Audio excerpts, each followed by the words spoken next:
অচিন ৰোগত আক্ৰান্ত দলগাঁৱৰ ত্ৰিদীপ স্বাস্থ্যমন্ত্ৰীৰ পৰা সহায় ভিক্ষা পৰিয়ালৰ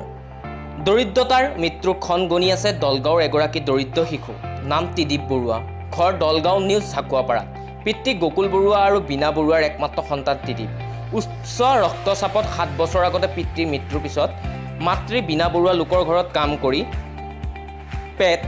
পৰিয়ালৰ লোকক চলাই আছিল হঠাৎ আজি পৰা 3 বছৰ আগতে পুত্ৰ ত্ৰিদীপৰ অসুস্থ হৈ পৰে খুজি মাগি জিএমচিলৈ লৈ দীৰ্ঘদিন ধৰি চিকিৎসা চলাই আছিল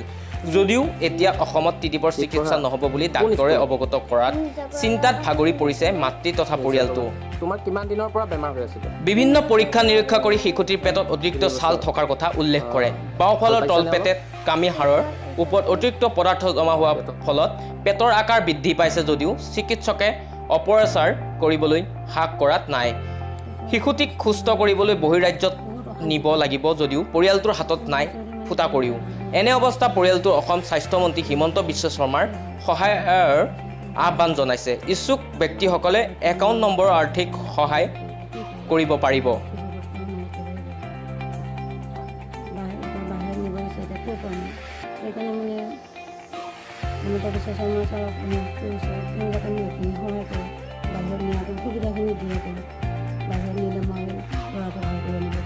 আপুনি এনে কি কৰে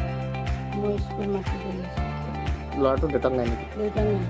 5 বছৰ হ'ল